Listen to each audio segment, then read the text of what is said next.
All right, so here is Rainbow Islands. Now, a lot of people probably say, hey, Reggie, why did you choose Rainbow Islands over Bubble Bobble? Well, everybody knows when you play Bubble Bobble and you play it solo, the game kind of cheats you out of getting that ending. And I worked hard to try to get that ending. But Rainbow Islands is a different type of game, and I think this one plays a lot better, and I feel like this one's a lot more fun. As you climb the tower trying to get to the islands, it's just a really fun game. Now, the NES version is not as colorful as the arcade, which is totally fine, but the game just really has a lot of charm, and it really is a lot of fun. Plus, the game has 2 different endings depending on how you play the game and what you collect, so that's always cool.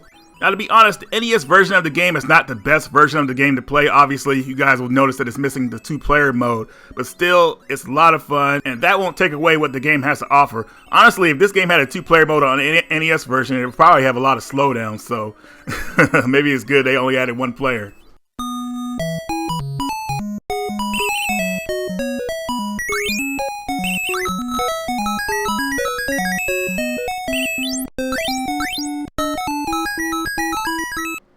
Now here is Double Dragon 2 for the NES.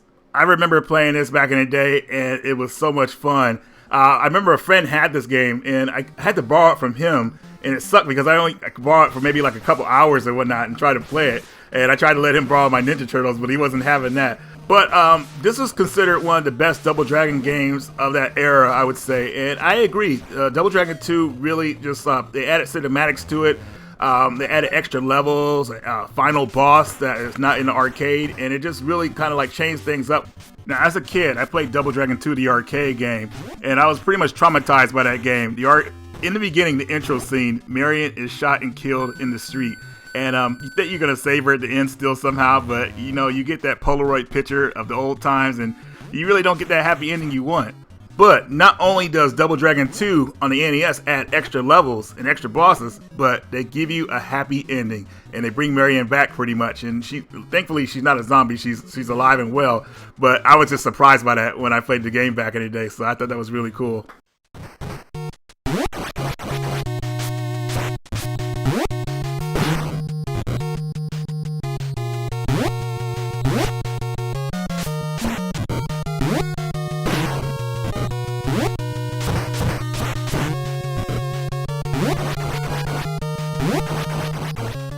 Mike Tyson's Punch-Out is a game I have a lot of fond memories of. I played this with my brother and my cousin, and it was kind of funny. I remember, like, my brother was better at the game than me in the beginning, of course. And I remember he locked us out of the room while we was trying to play the game because I guess we kept disturbing him and whatnot.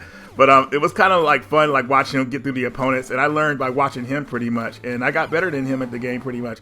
I could still beat Tyson, not as good as I used to be, but I could still beat him though fairly easy.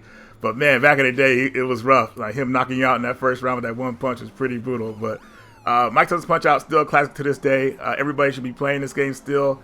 A great experience.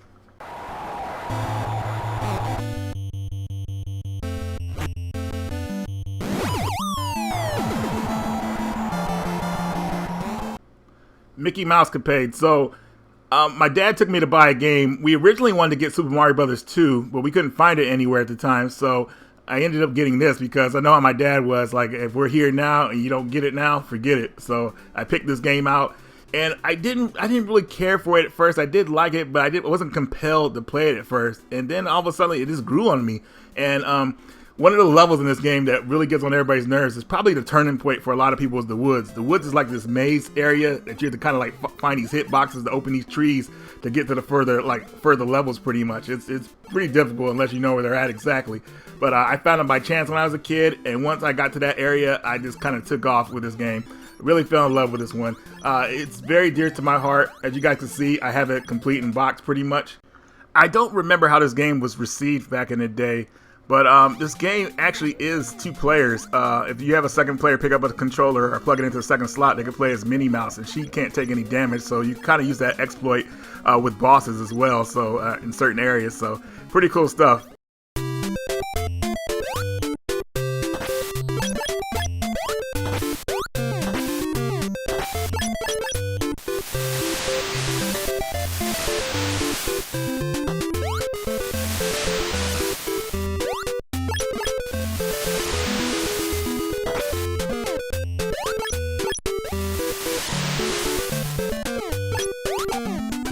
And last on the list is Contra. No, just kidding.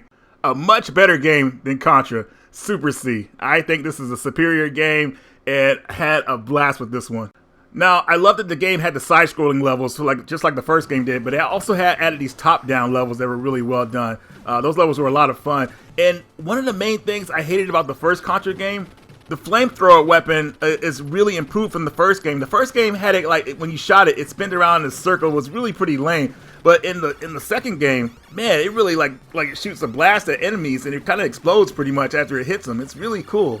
Out of all the Contra games, this is probably the one that I put the most time into. And after playing a lot of them, this one is probably one of my top favorite ones. So definitely, if you haven't played this game, which I'm pretty sure most of you have, definitely check this one out. And also, Mike, man, don't be scared to play this game, man. I know you love Contra, the first one, a lot, but this one is a superior game, and I think you'll really enjoy it.